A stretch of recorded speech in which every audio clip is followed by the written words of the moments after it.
सृष्टि बचपन से ही दिखने में सुंदर नहीं थी, लेकिन अमीर बाप की बेटी सृष्टि पर उसकी माँ जान छिड़कती। मेरी बेटी कितनी प्यारी है, भगवान सबको सृष्टि जैसी बेटी दे। सृष्टि धीरे धीरे बड़ी होती है। एक दिन सृष्टि की सहेली कहती है, तू दिखने में कितनी अजीब सी है, लेकिन मैं जानती हूँ हम सब में सबसे अच्छी शादी तो तेरी ही होगी। तेरे पापा अमीर जो है, और बता नहीं सकते यार, दहेज तो हर कोई देता है, ये क्या ज्यादा ले जाएगी अपने पति के लिए? अरे बड़े शहर में कोठी है इसके पापा की। अरे पापा की है ना, कौन सी इसकी है? इसकी होती तब तो कोई भी लड़का इससे शादी कर लेता। अरे पापा की मतलब पापा की है तो मेरी ही है ना? किसने कहा? अब तेरी तो तब होगी ना जब तेरा भाई ना हो। वैसे भी शादी के बाद सारी प्रॉपर्टी भाई के नाम होती है। सृष्टि समझ जाती है कि उसे किसी भी हालत में माँ बाप की सारी प्रॉपर्टी को अपने नाम करना है, लेकिन कैसे? एक दिन सृष्टि का भाई शीनू कहता है, बहन क्या कर रही है? तुझसे एक बात करनी है। अरे हाँ करना, मैं तो तेरी बहन हूँ। बहन मेरी लाइफ में ना एक लड़की है, बहुत अच्छी है। मैं सोच रहा हूँ माँ और पापा से बात करूँ शादी के लिए। सृष्टि को समझ में आ जाता है कि भाई की शादी होते ही भाभी उसे एक दिन भी घर में बर्दाश्त नहीं करेगी। क्या बात है भाई, बताना कौन है वो?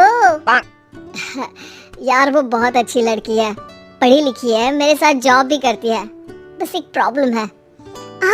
प्रॉब्लम? क्या प्रॉब्लम है भाई? यार वो शादीशुदा है, लेकिन उसके पति ने उसे सिर्फ इसलिए छोड़ दिया क्योंकि उसके माँ बाप दहेज नहीं दे पाए। सृष्टि ये सुनकर न जाने क्यों खुश हो जाती है। अरे भाई तो क्या हुआ, लड़की तुझे तो पसंद है ना? शीनू को लगता है कि बहन उसे समझ रही है। वो इस बात से अनजान होता है कि उसकी बहन की मंशा पूरा घर हड़पने की है। सृष्टि अपनी माँ से कहती है, मम्मी मुझे तो बहुत चिंता है, पता है शीनू क्या कर रहा है? अरे क्या कर रहा है, वो तो काम पर जाता है और वापस घर आता है। नहीं ना माँ, वो यही तो नहीं कर रहा, बाकी सब कर रहा है। आपको पता है उससे प्यार है, और वो भी एक शादीशुदा लड़की से। ये क्या हो गया, मैं सोसाइटी में क्या मुंह दिखाऊंगी? अरे तेरे पापा तो यही कहेंगे कि मैंने ही उसे बिगाड़ दिया है। माँ देखो, मेरी बात मानो, पापा पर भी विश्वास करने की जरूरत नहीं है।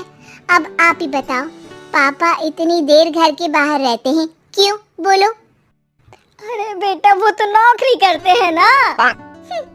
तू बहुत भोली है माँ, पापा का ऑफिस तो 7 बजे खत्म हो जाता है, लेकिन देखो कितनी देर से आते हैं। अरे नहीं बेटा, ऐसी कोई बात नहीं है।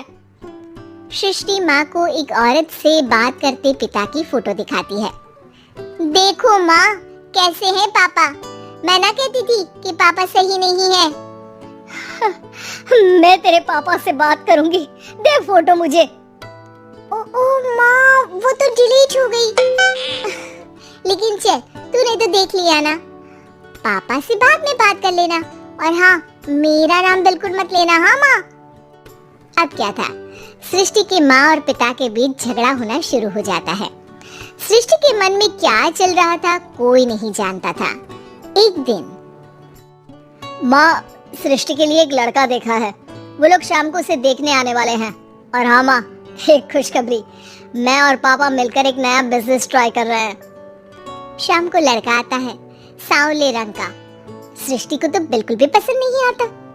लड़की की माँ कहती है, लड़की का चेहरा तो कोई खास नहीं, लेकिन अगर मेरे बेटे को आप लोग सेटल कर दें तो मैं उसकी शादी आपकी बेटी से करवा दूं। सृष्टि को लड़का बिल्कुल पसंद नहीं था। उसे भाई पर गुस्सा आ जाता है। लड़के वालों के जाने के बाद कहती है, माँ देखा शीनू मेरे लिए कैसा लड़का लेकर आया, न दिखाने लायक न सुनने लायक, सेटल भी नहीं, वो भी हम करे। अरे माँ, मैं जानती हूँ ये मेरी शादी किसी भी घर में क्यों करवाना चाहता है। अरे कैसी बात कर रही है बहन, तूने तो देखा ना, लड़के को मैंने ही मना कर दिया तुझसे शादी के लिए। जिसने लड़का बताया था उसने उसकी बहुत तारीफ की थी। बात आई गई हो जाती है, लेकिन सृष्टि का मन शांत नहीं होता। क्या करूं, कुछ समझ में नहीं आ रहा। मेरी शादी हो गई तो ये लोग पूरी प्रॉपर्टी शीनू के नाम कर देंगे, मेरे हाथ तो कुछ लगेगा ही नहीं। तभी सृष्टि को आइडिया आता है। वो किसी वकील को फोन करती है। जी देखिए, अगर आपके मम्मी पापा का तलाक हो जाता है तो आपके पिता की आधी प्रॉपर्टी आपकी माँ के नाम हो जाएगी, फिर उसे वो किसी को भी दे सकती है। सृष्टि अब माँ को बेटे के खिलाफ भरती है। माँ, शीनू पर नजर रखा करो, वो जिस लड़की के प्यार में है ना वो शादीशुदा है। यहाँ आएगी, सारा पैसा रुपया जमीन जायदाद सब हड़प लेगी। पापा का भी हाल तुमसे छुपा नहीं है। ऐसा ना हो कि मैं और आप एक दिन सड़क पर भीख मांगे। हे भगवान, मैं तो जीते जी मर जाऊंगी अगर ऐसा हो गया तो। ऐसा हो गया नहीं माँ, ऐसा ही होगा। अभी समय है, आगे का सोच लो। मैं तो कहती हूँ पापा से आधी प्रॉपर्टी लेकर अलग हो जाओ। पापा की आधी प्रॉपर्टी भी हम लोगों को अगर मिल जाती है ना तो अगले 7 जन्म सफल समझो।